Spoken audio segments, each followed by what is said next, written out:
Olá, pessoal, boa tarde. Eu sou Ana Prado, editora do site do Guia do Estudante, e hoje eu tô aqui para falar com vocês sobre atualidades. E para falar sobre isso, a gente trouxe dois especialistas no assunto, que são o Fabinho Sasaki, que é editor do Guia do Estudante também, ele que edita o GE Atualidades, que vocês com certeza conhecem. Oi, Fabinho. Oi, boa tarde, Ana. Boa tarde, professor Eduardo. Boa tarde vocês que estão nos acompanhando aí nesse Facebook Live. E eu trouxe também o professor Eduardo Valadares, que é coordenador da área de Humanidades do Colégio Stockler. Boa tarde a todos. Olá. Obrigada pela boa presença. atividade hoje para nós todos. Isso aí. Bom, vocês sabem como funciona, né? Então, vocês podem mandar perguntas, que a gente vai ficar acompanhando por aqui. Então, vamos tentar tirar as suas dúvidas aqui. Bom, acho que antes da gente entrar no assunto, né? Hoje a gente vai falar sobre Brexit e sobre a eleição do Donald Trump para a presidência dos Estados Unidos. Antes de começar, acho que eu queria que o Fabinho comentasse assim, a importância de estudar atualidades no vestibular. Olha, Ana, de uns anos para cá, né, acho que não é novidade para você que nos acompanha aí, que vai prestar os vestibulares, né, os principais vestibulares do Enem vêm cobrando muitas questões de atualidades. Então, tornou-se imprescindível nesses últimos anos você acompanhar o noticiário, acompanhar os principais fatos contemporâneos, né?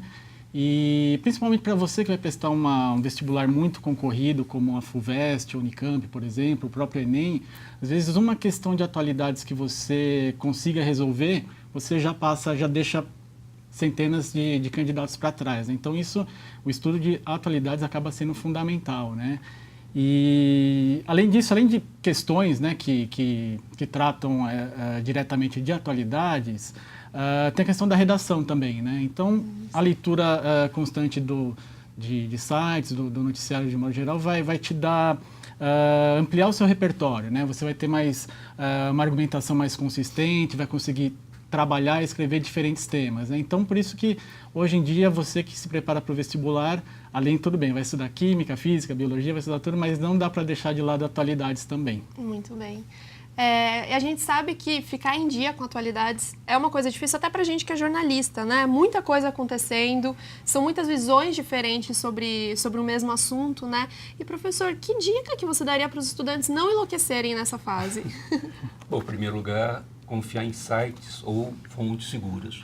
A internet, obviamente, é um local essencial para se procurar informações, mas é bom filtrá-la. É bom saber onde você vai procurar essas informações. Há sites, em particular que nós vivemos de pós-verdade, new fake, essa coisa toda, é essencial que você, vestibulando, procure informações seguras.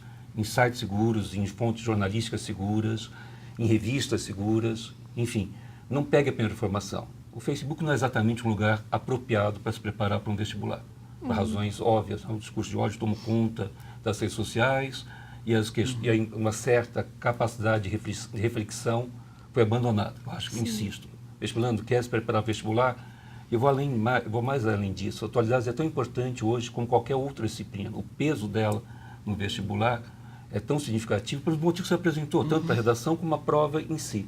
Portanto, meu caro, se você concorre em exames extremamente competitivos, como medicina, direito, enfim, os tradicionais, não tem como se preparar sem estudar atualidades. E sem falar alguns vestibulares mais para a área de humanas, né? Vestibulares da Casper Libero, Fundação Getúlio Vargas, ESPM, cobram muitas questões específicas de atualidades, né? Então, para quem vai prestar vestibular nessas instituições, aí que é fundamental mesmo. Há uma prova na GV Direito que é basicamente de questões de atualidades, a prova oral. Quando se discute questões atuais, é uma prova da segunda fase, a prova que de fato garante a aprovação e eliminação do candidato. Então é importantíssimo, né? Resumindo, é importantíssimo. Bom, os temas, né? Os dois temas que a gente escolheu para falar hoje, que são o Brexit e a eleição do Donald Trump, eles estão bem conectados com a crise na globalização, né? E eles podem cair de diversas formas nos vestibulares.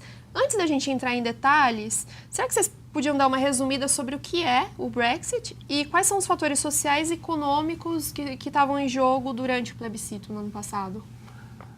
Bom, se você pensar que nós estamos vivendo um processo curiosamente paradoxal de globalização e ao mesmo tempo de fragmentação, a globalização, acho que principalmente após a derrocada do bloco soviético, após o fim da Guerra Fria, viveu momentos bastante diferentes nas últimas décadas. de uma certa euforia pelo fim, por alguns setores conservadores, pelo fim do chamado bloco socialista, há uma visão das últimas décadas, Foi mal, gente. em particular da última década, que o programa ao vivo tem isso, né? O programa ao vivo tem isso. Eu abri para poder pegar as perguntas dos estudantes. Em particular, nas últimas décadas, quando você tem uma crise, em particular nos últimos anos, mais ainda, quando você tem uma crise humanitária gigantesca. Eu acho que nós estamos vivendo a pior crise humanitária desde a Segunda Guerra Mundial, de proporções ainda mais alarmantes que no pós-Grande Guerra, pós-Segunda Guerra.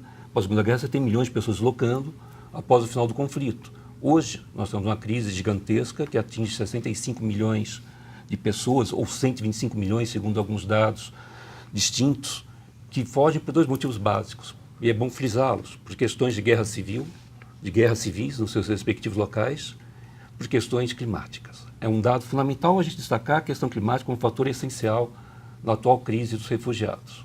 Ou seja, questões climáticas que geram secas e, consequentemente, epidemias gigantescas de fome, que vem promovendo essa fuga generalizada.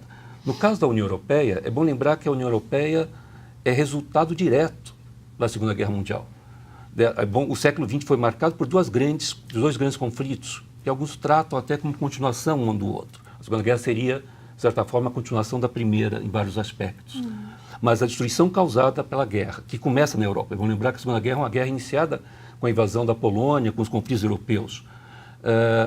Provoca uma reflexão muito grande como evitar a Terceira Guerra na Europa. Como que a Europa pode safar de um conflito tão brutal? E aí a União Europeia nasce nesse aspecto. Ela nasce inicialmente com um programa econômico ligado ao aço e o carvão, que se amplia depois em 1957. 1957, portanto, 60 anos. Os vestibulares adoram efemérides. Portanto, eu aconselho vivamente que vocês estudem o Tratado de Roma, que dá início a esse processo que desemboca no Tratado de Maastricht e, finalmente, a organização da União Europeia. Portanto, começa lá atrás, com o temor de uma nova guerra, de assegurar a recuperação econômica de um continente devastado pelo conflito, o Plano Marshall, iniciado em 1948, que é um processo de ajuda financeira dos Estados Unidos, o reerguimento da Europa Ocidental. Obviamente, o mundo já estava se configurando como dois grandes blocos e, consequentemente, o interesse dos Estados Unidos de evitar a expansão do comunismo para os países da Europa Ocidental fez com que o Plano Marshall fosse implantado. É nesse contexto que está sendo gestado a União Europeia e, finalmente, o Tratado de Roma, que é um tratado inicialmente que engloba 5 países, que vai se expandindo até os 28, e em breve 27, com a saída da Inglaterra. E é justamente esse o tema que nós discutimos hoje, Sim. o Brexit. Exatamente. E eu acho importante ressaltar também esse fenômeno do Brexit não dá para dissociar da crise econômica global de 2008, né? Que nos anos seguintes causou muito desemprego, muitas medidas de austeridade que cortaram benefícios sociais, cortes de salários, né? E ainda hoje a União Europeia não conseguiu se recompor totalmente, né, dessa crise. E esse sentimento de frustração da sociedade, né, das pessoas não verem a elevação da renda, verem o desemprego aumentar, eles acabam procurando alguém para culpar, né? E nesse caso, muitas vezes, acaba sendo o imigrante, quem vem de fora. No Reino Unido, esse fator foi fundamental para a vitória do Brexit, né? Tanto a questão do aumento da população imigrante, como a participação, né? Porque a participação da União Europeia implica uma série de concessões que o país membro tem que fazer em torno do conjunto, né? Então, essa perda de soberania acaba afetando muito setores mais conservadores, né? Que querem que o país tenha autonomia para tomar suas decisões.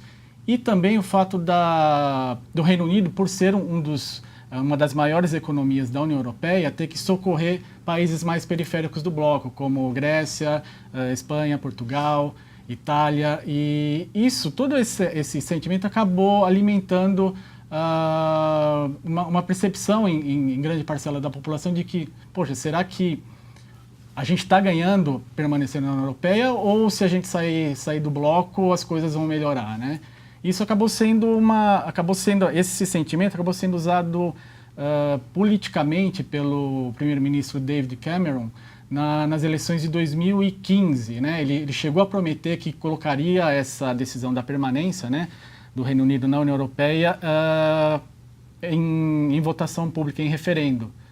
E isso acabou acontecendo e, para surpresa de muitos, né, as pesquisas não apontavam a vitória do Brexit. Quando, no dia seguinte, quando saiu o resultado das urnas, estava-se lá o Reino Unido sairia da União Europeia.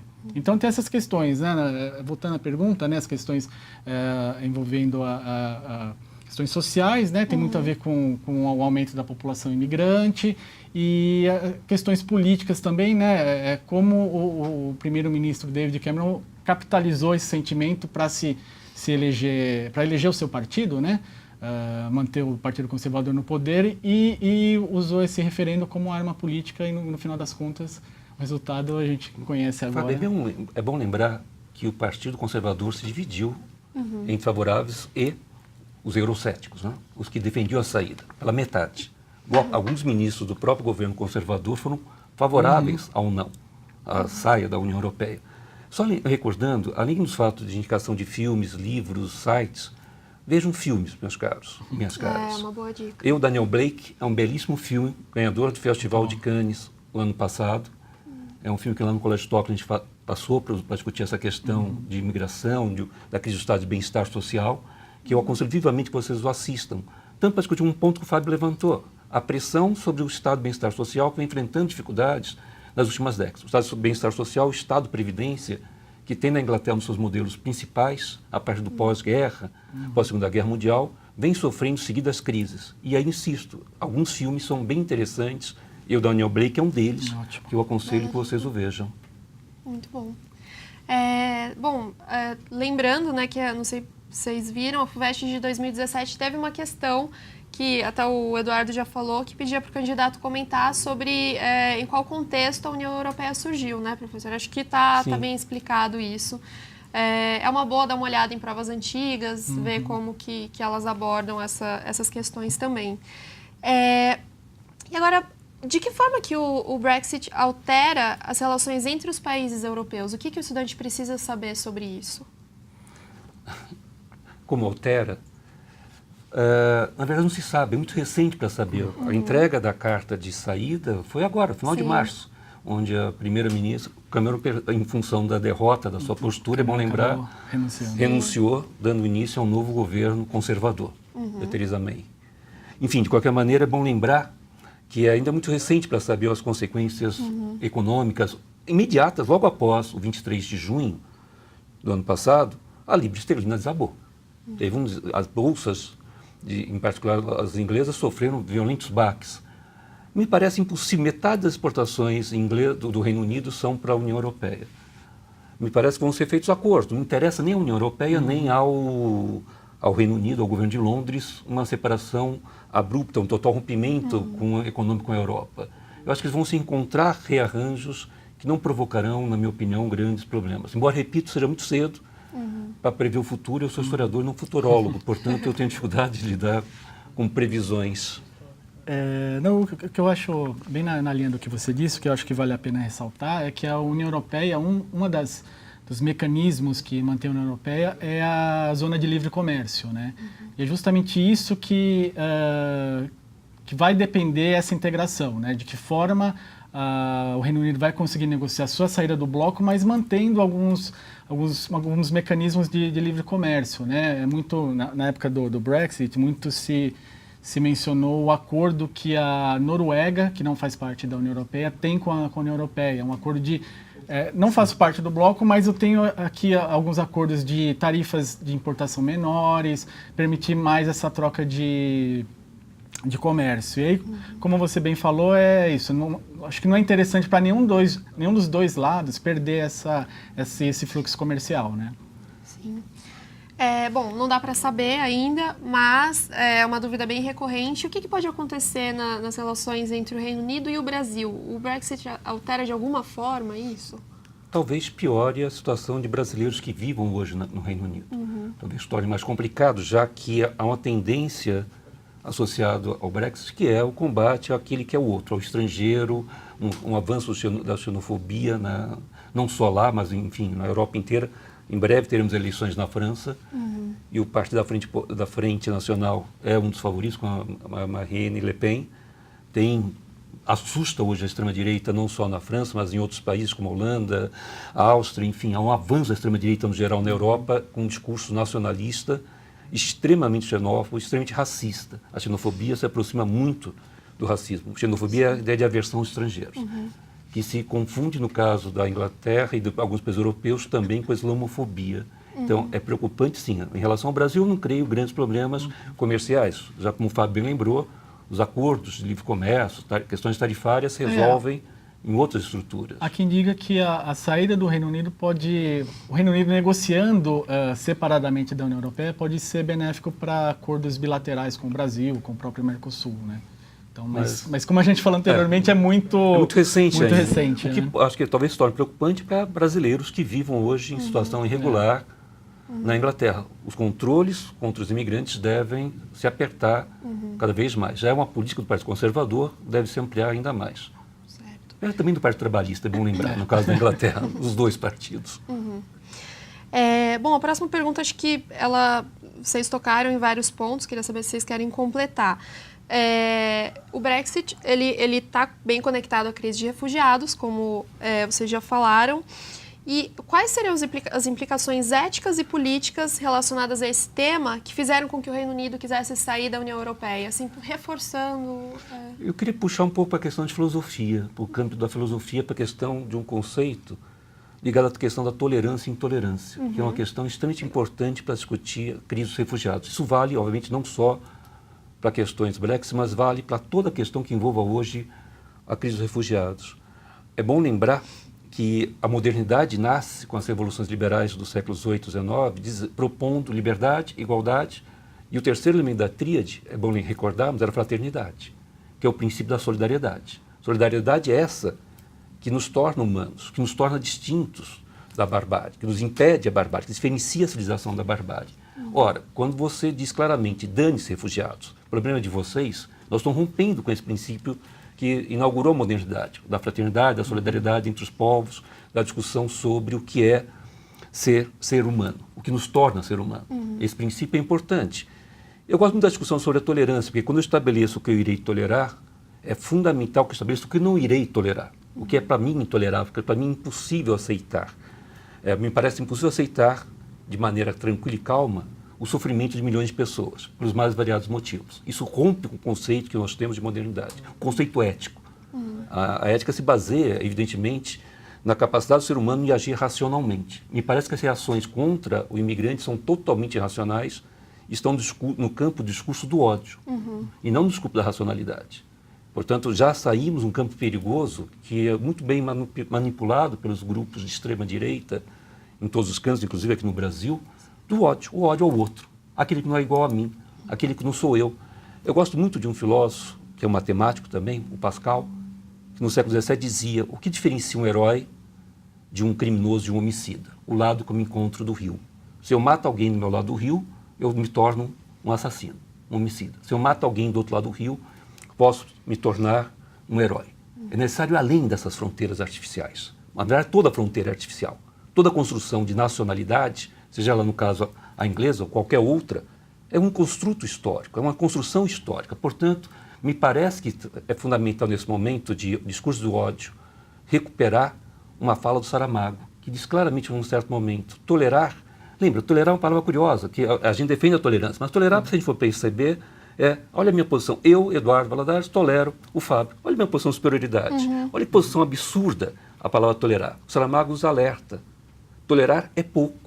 É fundamental aceitar o outro pelo fato de ele ser o outro, que é diferente de mim. Eu acho que essa lição do Saramago é extremamente atual. Em redações de vestibulares, se vocês tiverem essa capacidade de ir além do senso comum, além do banal, eu asseguro que as nossas de vocês serão superiores à da grande multidão. Para usar uma expressão do Platão, o homem da multidão, o homem... Só lembrar que no passado que é o conceito de minoridade, maioridade kantiano, na redação da FUVEST. A maioridade é você ousar pensar por si só, por conta própria. Ousar pensar, que eu acho uma palavra lindíssima. Ouse, tenha ousadia de pensar. Não entre no discurso do ódio, no discurso xenófobo, no discurso nacionalista. E vale a pena ressaltar também que o Enem, a redação do Enem deixa explícito isso, né? Você vai fazer uma redação que respeite os direitos humanos. Outros vestibulares não deixam isso tão explícito, mas também eles consideram muito essa posição, né? Então, na hora que for fazer o vestibular do Enem, tenha isso em mente, né? Tudo isso que o professor Eduardo falou, essa questão de como, principalmente nos últimos 2 vestibulares, nas 2 últimas edições do Enem, né? Aliás, na edição passada, a primeira e a segunda aplicação, foram temas relacionados à intolerância, né? Então, é um assunto quente e um assunto que você aí precisa saber se posicionar, sempre respeitando os direitos humanos. Só lembrando que ética vem de ethos, que em grego é costume, hábito. Portanto, não é só o Enem, na verdade, quase todo vestibular tem o respeito à dignidade da pessoa humana. É 0. São poucas as razões pela qual você é 0 no vestibular. Fugir do tema, não atingir o número mínimo de linhas e algo que fira a dignidade da pessoa humana. Nesse sentido, é fundamental resgatar a ideia. Tenhamos bons costumes, bons hábitos. Um deles é a solidariedade com aqueles que sofrem. Muito bem. Tem algumas boas perguntas aqui, mas eu vou deixar para o final porque eu tô com medo de não dar tempo da gente falar do nosso amigo Trump, né? Então, já passando para esse outro assunto, aí depois, no fim, a gente faz esse apanhado de dúvidas dos leitores. Vocês podem dar uma contextualizada sobre como que aconteceu essa vitória do Trump? Bom, vamos tentar contextualizar, né? Mais uma vez, assim como ocorreu com o Brexit, também não é possível falar da vitória do Trump sem retomar a crise econômica de 2008, né? Os Estados Unidos foram gravemente afetados, o governo do democrata Barack Obama conseguiu retomar o nível de emprego, mas a renda ficou estagnada, possibilidades de ascensão social ficaram mais restritas, né? E principalmente os empregos no setor industrial ficou muito afetado. Aliás, isso já vem de alguns anos, né? Aumentou-se muito o emprego no setor de serviços e os empregos industriais caíram. Então, quando chegaram as eleições de 2016, eleições presidenciais nos Estados Unidos, havia ali uma camada da população insatisfeita com os rumos da economia dos Estados Unidos, né? Principalmente ali, em alguns estados que convencionou se chamar de cinturão da ferrugem, né? Que tem a ver com as zonas industriais tradicionalmente mais fortes, né? Comunidades desses estados ficaram muito satisfeitos com a postura do Obama, que eles alegam que virou as costas para os empregos industriais. E o Donald Trump, na campanha eleitoral, bateu muito em cima disso, né? E como as eleições nos Estados Unidos são indiretas, né? É um colégio eleitoral eleito nos estados especificamente, né? Esses estados do cinturão da ferrugem acabaram dando a vitória para o Donald Trump, mesmo que ele não tivesse a soma dos votos total, mas ele venceu em estados estratégicos que garantiu a sua vitória, né? Então, essa questão dos empregos na indústria acho que foi um fator determinante, um dos fatores, né?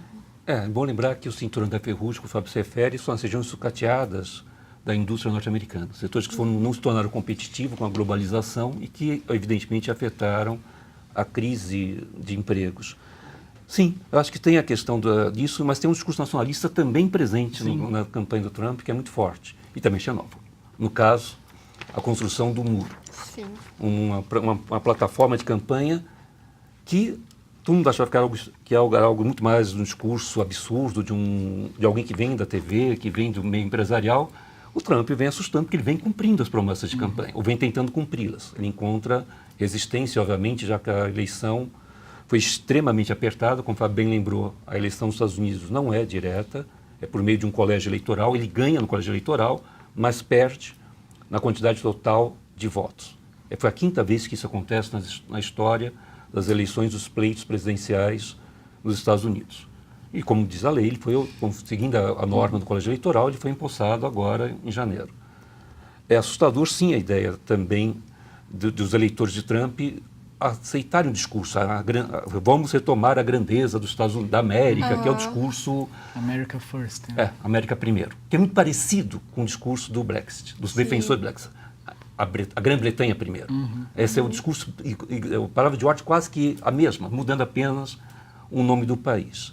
É bom lembrar as relações tensas entre os Estados Unidos e o México.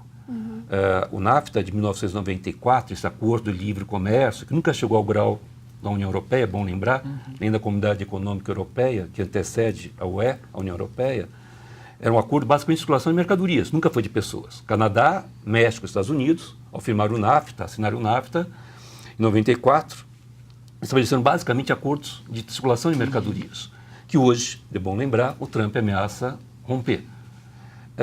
É bom lembrar que boa parte dos 320 milhões de habitantes que aproximadamente hoje é a população desse país, os Estados Unidos, 50 são falantes de espanhol. Tem no espanhol a sua língua, talvez principal, a língua de origem, a língua da casa, a língua do convívio familiar, a língua dos sonhos. Ora, é uma população, uma parcela significativa da população que se vê hoje ameaçada, 11 milhões vivem sem documentação legal, é bom lembrar. Muitos deles são latinos. A frase de construir o muro, e boa parte desses ilegais, para usar entre aspas, se é possível dizer que algum ser humano é ilegal, eu gosto muito dessa campanha iniciada, que envolve questões éticas, nenhum ser humano é ilegal, tanto lá na Europa como nos Estados Unidos, como aqui no Brasil. É bom lembrar que a gente tem uma crise de refugiados aqui no Brasil, latino-americanos, peruanos, bolivianos e haitianos. Se nenhum ser humano é ilegal, óbvio que a proposta de construção de um muro, mais um muro. O muro de Berlim foi derrubado em 89, se propõe construir um... O muro já existe, é bom lembrar. Há grandes constituições de território onde há um muro separando os Estados Unidos do México.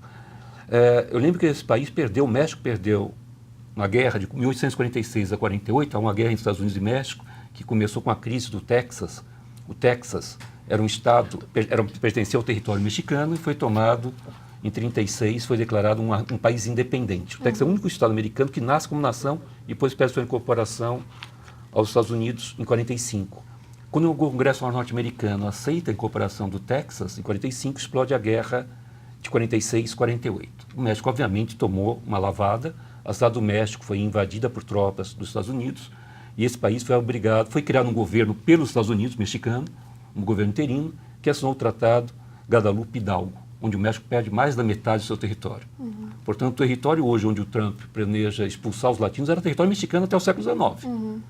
É bom lembrar a frase, uma fala anônima dos mexicanos: pobre México, tão longe de Deus e tão perto dos Estados Unidos.